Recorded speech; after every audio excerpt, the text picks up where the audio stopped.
Good afternoon and happy new week to all our listeners. You are once again on the Daily Friends Show, and I'm your host, Nicolas Lorimer, joined today by Mr. Hermann Pretorius. Hermann, how are you doing?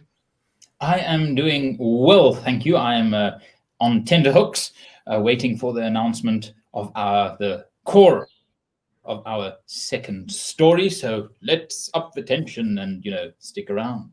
Good stuff. Excellent. And of course, the magnificent and wise Sara gone. Sara, how are you? I'm well, thank you, Nick. I'm waiting for Hermann to be apprised of who the new British Prime Minister will be, and then listening to him talk about it.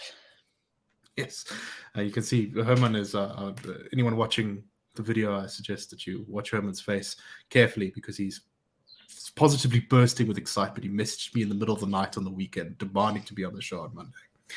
Anyway, let's first have a word from our sponsor. That is, of course, Bitvice, who are once again sponsoring us. And Bitvice says that Bitcoin is the complete hedge against the global debasement of money, inflation, and government overreach. Bitvice is a South African-first Bitcoin-only self-custody solution that helps individuals and entities buy and hold Bitcoin for the long term. Bitvice believes that everyone should hold their own Bitcoin and trust no one else. Recently, there have been a plethora of crypto custodians going bankrupt, taking their clients' Bitcoin with them. That's why Bitvice never holds your Bitcoin. They send it immediately to your own Bitcoin wallet where you hold the keys. They don't hold your keys. They don't hold your coins. Simply sign up to Bitvice, link your bank account securely, and buy Bitcoin in seconds. Visit bitvice.io and begin your journey in buying and securing the scarcest asset that mankind has ever created. All right, and we thank them very much for sponsoring us once again. So let's get into the first story of today, and this is, it's, I think that this is of corruption scandals in South Africa. It's not obviously the first corruption scandal that we ever had, but it was the big one that I think entrenched corruption and the ANC's association with it in the public mind, and that is, of course, the arms deal. So the arms deal was eventually investigated by a commission set up, I think, in 2011 by former President Jacob Zuma, which was a bit awkward considering that he was a big part of that, of the accusations there. And this was the Seriti Commission. And this commission's report was finally published in 2016. In a speech at the time, Zuma said that this commission had done good work and that it had investigated a lot of the problems with the arms deal. However, many people see that commission's report as a bit of a damp squib and possibly even, some would say, a cover-up of what happened. Later, it was taken to court by various anti-corruption groups, Corruption Watch and Right to Know. And they managed to get a court to overturn the findings of the commission, saying that it was really not up to standard. At the time, Gauteng Judge President Dustin Mlambo said that it was inexplicable for the inquiry to have ignored essential information before finding there was no evidence of corruption, improper influence, or fraud in the arms deal. So, yeah. The judges, two of the judges involved in the commission, that being Judge Seriti and Judge Musi, then took this decision by the court on appeal and said that it was improper to be overturned, and they have just lost in court. The court found that there was no grounds on which to appeal the overturning of the report, and they threw the case out with costs. So there's a number of aspects to this. One of which is that the judges involved have lost a case pretty badly, it seems, losing with costs, which I think is quite embarrassing for a judge. But Sara, you had some thoughts on this one. As you said, Nick, it doesn't exactly shake us with excitement. And I mean, the real arms deal corruption started to come out in about 1999, 2000. So we're looking, over 20 years ago, sorry. I mean, 20 years is a long time. And so much corruption has been unearthed ever since that it literally, you tend to to forget about it. And there's no doubt that Zuma must have launched this commission and appointed the judges because they were patsies. They were going to find a way not to find against him, which they did. They didn't find against him. They found there had been no proof of corruption. Can you believe? But, civil society groups and people like Paul Holden, who's been very involved in unearthing the arms deal saga as journalist, they literally were not allowed to give evidence. They were not allowed to cross-examine the witnesses. It was an extraordinary cover-up. I mean, the problem with it was like, this is so blatant it cannot be believed, and then they came out with the decision that Jacob Zuma needed.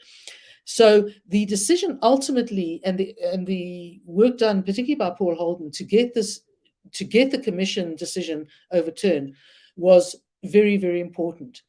It was, and the justices did zip about it until, I mean, they let it go, and they argued later that they were kind of waiting for the state to, appeal it, which they didn't seem to worry them, until the overturning of the commission's findings became the subject matter of a judicial service complaint, a commission complaint. Then they sprung would be too much of a word, but sprung into action and applied for leave to appeal against the case, and the Pretoria High Court said absolutely not.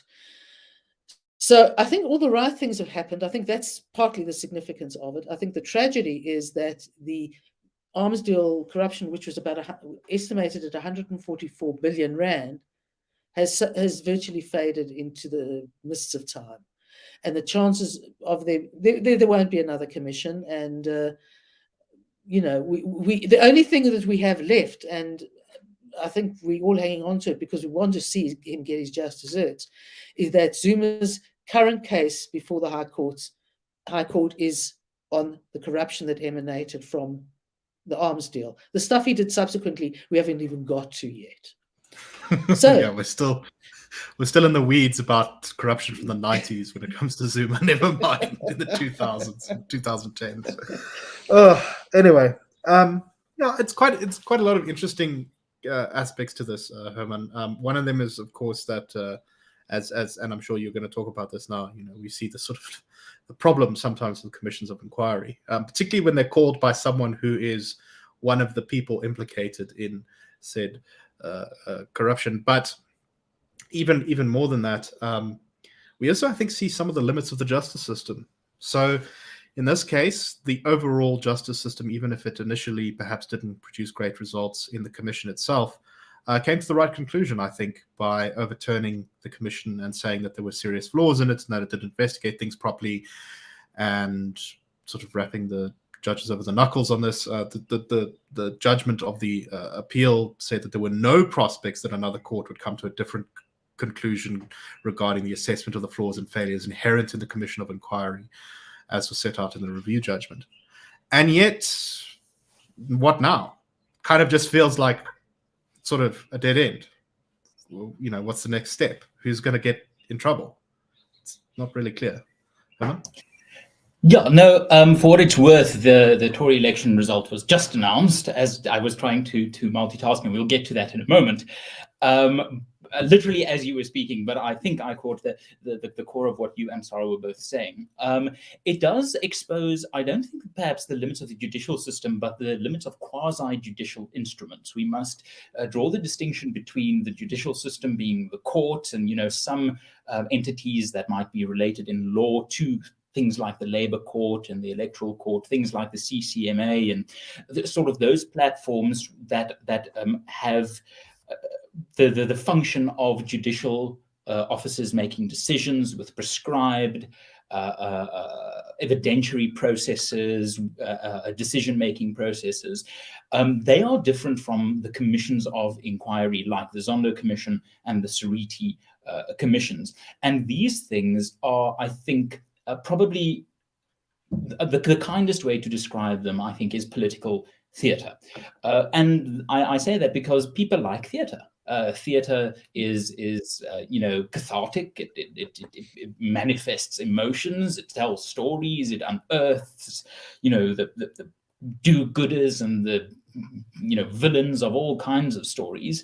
So when I say something is political theatre, I don't mean it's just dismiss it, but I do think it is ineffectual in bringing about actual findings and actual change, because as we've seen now again with the Zondo Commission and again with the Seriti judgment here, the outcome, the standing, the weight of these investigations are so tenuous and so unsure that you can't really predict any firm conclusions, any firm actions, any firm recommendations from these commissions. They might expose things, they might put on paper some of the evidentiary matters, but they don't really get us towards a solution. The fact that the arms deal sort of climaxed in terms of the activity that led to the investigations in the late 90s, early 2000s, and now 20 years later, we still do not have a firm conclusion of that process, goes some way to illustrate why these things are essentially toothless. And that's why from the start of the Zondo Commission, I've also said, beware of this. Many people in the South African media are so easily satisfied by sort of process that they don't quite understand that process is only useful if it leads to an outcome. And the Seriti Commission has now essentially been declared vacuous after 20 years after the original sin of ANC state capture and corruption. And now we have the Zondo Commission again being defanged by President Ramaphosa, saying the findings of the commission are not binding. So I do think what this exposes, if nothing else, is the fact that South Africans, political parties, and journalists must stop treating commissions of inquiries as something part of a solution. It is a sideshow, and we always love shows, but it is theatre. It gets us none closer to actual decisions. If every cent that had been spent on Seriti and on Zondo had been given to the National Prosecuting Authority for actual prosecution, for actual investigations that would merit persecutory action, then our country would be better off. So this tango, this dying tango of Seriti, I think is an ill portent of what we are likely to expect with the Zondo. So it's fine, it's good, it's useful. Journalists wrote books and they sold books, and we got to know Jacob Zondo, Justice Zondo better, and we saw Jacob Zuma, show his dismissal of the judiciary. That's fine. It's all good stuff, but it doesn't get the country closer to a solution on state capture, just like the Seriti Commission didn't get us closer to actually any prosecution with regards to the arms deal. And if anyone really wants to know the scope of that horrendous episode, After the Party by Andrew Feinstein is really the book on the arms deal. He was the chairperson of SCOPA, the parliamentary committee responsible for investigating the things, and he tells it like it is. And I think we could have given much more attention to people like Feinstein than to judges like Seriti. So I will say, though, that the one really good thing that Zondo Commission did, I agree with all of your criticisms there, though, is that Judge Zondo did, I think, play an important role in the battle of ideas by attacking the procurement system and BEE as he did in his report. And that at least was some good that came out of it in terms of proper recommendations. So that, of course, I don't think the government is going to implement such things because, as you say, it's not really binding, but the argument is much easier to make now in public to say, look, it's not just crazy people like the IRR saying things like this. It's also Judge Zondo, who's now the Chief Justice. Sara, your final thoughts. Just to say that if you think about picking up from some of the comments, if you think about the fact that the estimate is that 144 billion rand was filched in the arms deal, and if you think that it was what the rand was worth 20 years ago that this amount is based on, it's a huge amount of money. As you say, it's more about somebody on high actually saying something worthwhile that we can capitalize on. All right, so now we're going to move abroad for the rest of the show, and let's start off with Herman's passion, and that is, of course, that the UK is set to have a new Prime Minister, and no surprises, it is, I believe, Liz Truss. Herman, take it away. Yes, so Elizabeth Truss, the current Foreign Secretary, well, Liz Truss, has won the Tory leadership election and will be, I think the idea is that tomorrow she will become Prime Minister. Possibly later this afternoon, I'm not exactly sure what the timeline is.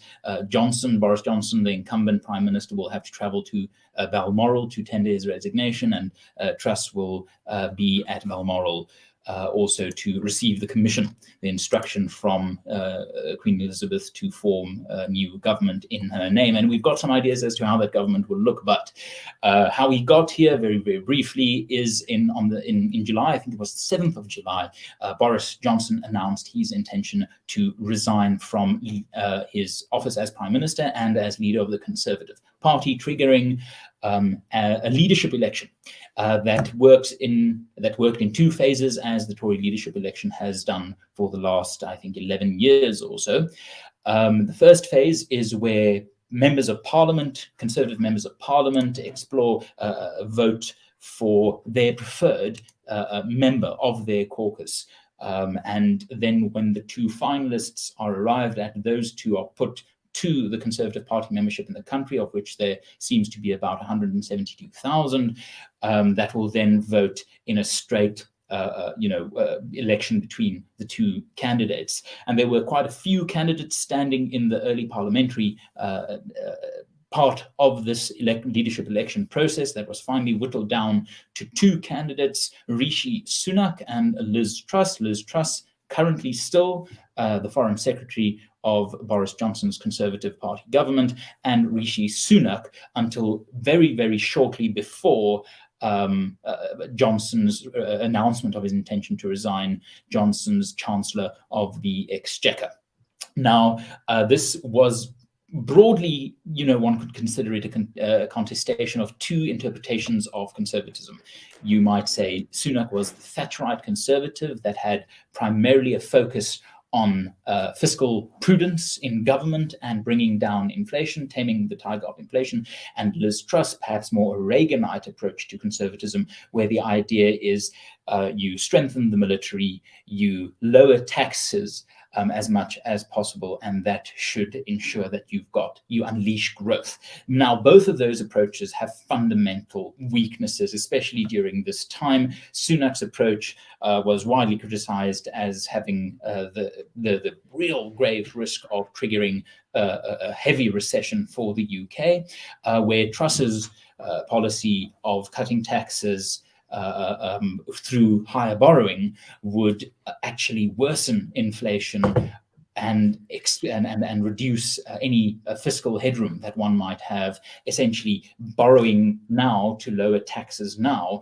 so that you move on the debt to a next generation of people who will pay higher taxes. That's the criticism, and I think there's some merit in the criticism that inflation at its core is when there's too much money in a system chasing too few goods or too little productivity.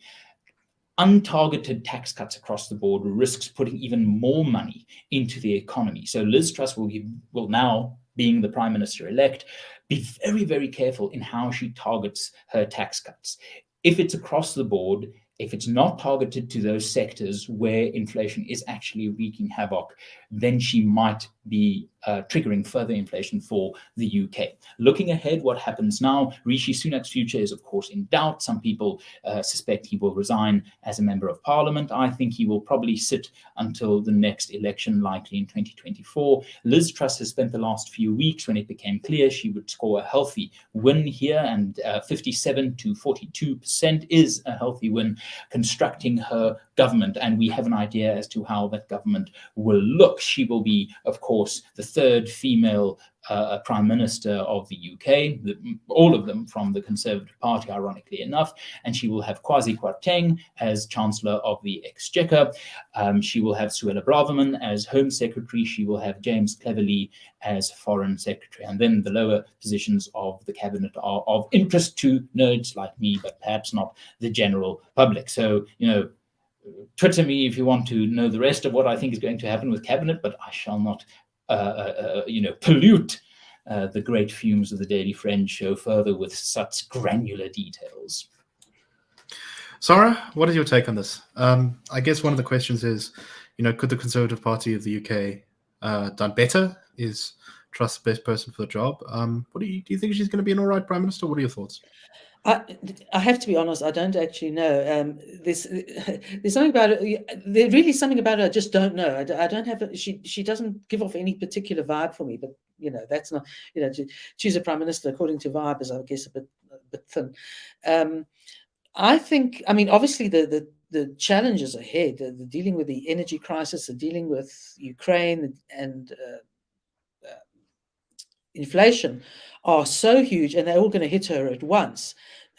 So she's going to have to be incredibly. And the Tories are pretty far behind in the polls as well at the moment. Yeah, they're far behind. I think the problem with the Tories, the one side I'm quite impressed is I think their diversity, shall we say, that Hermann talks about is a natural progression of people into positions. There's nothing artificial about it. There's nothing sort of overly worked about it. And I think that's quite impressive, because I think that they've now been known as the party for whom there is space for the people who are considered minorities in all respect, but real space. So I like that. What I am concerned about more generally is that I think the Conservatives are struggling to refine their identity. There are sort of various groups within the party, and there always are with every party. There are more conservative and less conservative groupings, and etc. But I think the Conservatives have disappointed a lot of people, particularly from the red wall constituencies, who expected a kind of common sense toughness on the gender wars, critical race theory in schools, all of those sorts of things that, for I think people who are liberally minded, liberal in the classical liberal sense, would think have to be dealt with without requiring a great deal of effort. They just have to be spoken out about, and Boris particularly got very sort of fixated on net zero, climate change, and it was like, where is the conservatism in this? Where is the common sense in all of this? Where is an attention to the science other than the climate science? I mean, now it's being assisted by the crisis that is the energy crisis, because now it's dug a deep hole in that position. I think if the Conservatives are going to not lose to Labour in the next election, Liz Truss has got to get them to behave conservative, whatever that means, but it's got to look conservative. It was very briefly. Yeah, last year there was a very interesting poll that came out in October that asked the British public which prime minister they would have preferred to handle the COVID crisis, and Margaret Thatcher won by quite a margin. People often forget that the so-called Red Wall was lost by John Major in 1992 and in 1997 after moving to Margaret Thatcher in the 1980s. 44% of Labour Union members voted for Thatcher in the 83 election, and just under 40% voted for in the 87 election. So the idea that one should, they should stop retreading old ideas. Actually, what's been happening since the 2000s is you've had a departure from the core fundamentals that appealed to those demographics that won them the Red Wall in the 2019 election. Truss is heading for incredibly difficult circumstances, but part of the problem for the Conservative Party is that they've, in recent years, been more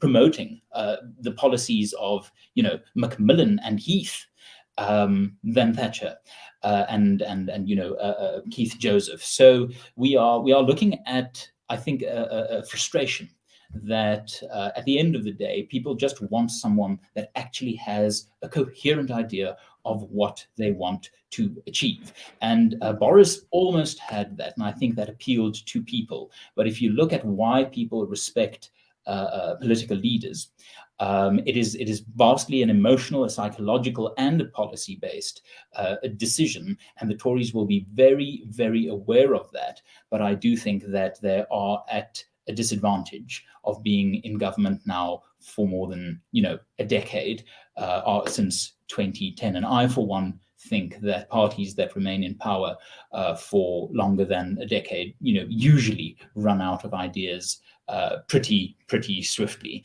Yes. So yeah, I do think it's an interesting. As South Africans, I think we have very good experience of that particular problem. All right, let's move on to our last topic very quickly. I think it's an interesting one, and I'll have to breeze through it because we don't have a huge amount of time. But there's been a vote in Chile that one of South America's wealthiest and most stable countries, generally speaking, especially since the end of the dictatorship of Augusto Pinochet. Oh, excuse me.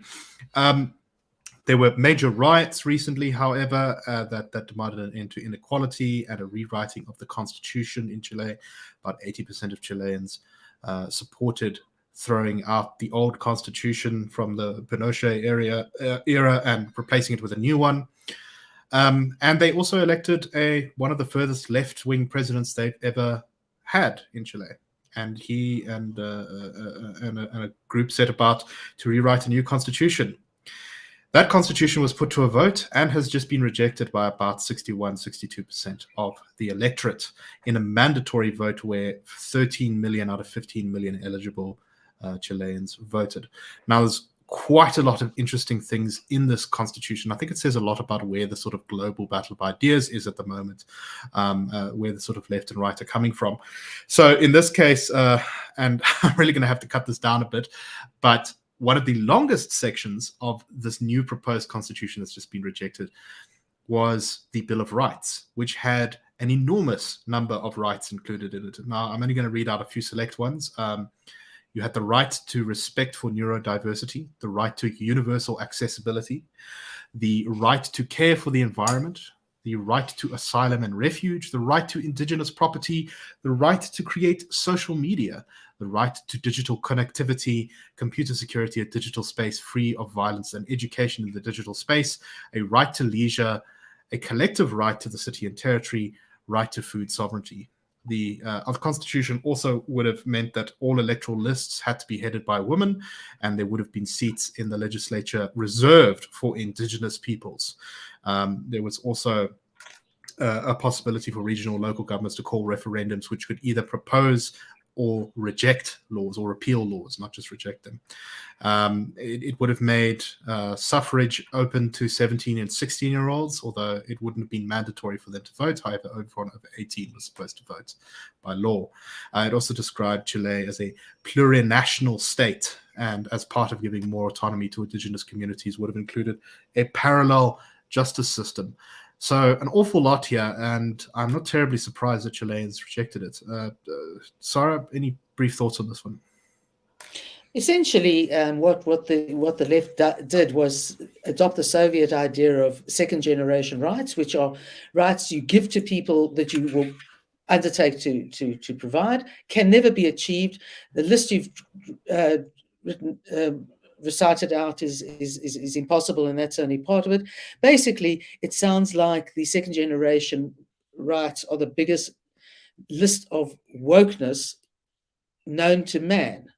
It would floor that government. I mean, they just wouldn't begin to have enough money in the coffers to deal with it. And my comment generally is, do not get involved in second generation rights. Those are services that a government must offer and provide, and be voted out if it doesn't. It does not be in the constitution, including ours.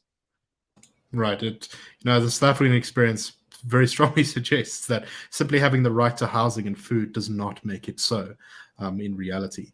Hermann, your thoughts? Yeah, very briefly. I think people should understand what fundamentally a constitution is and isn't. A democratic, constitutional democracy essentially entails that there are certain issues that are taken outside of the sphere of democratic participation. It's not up for voting.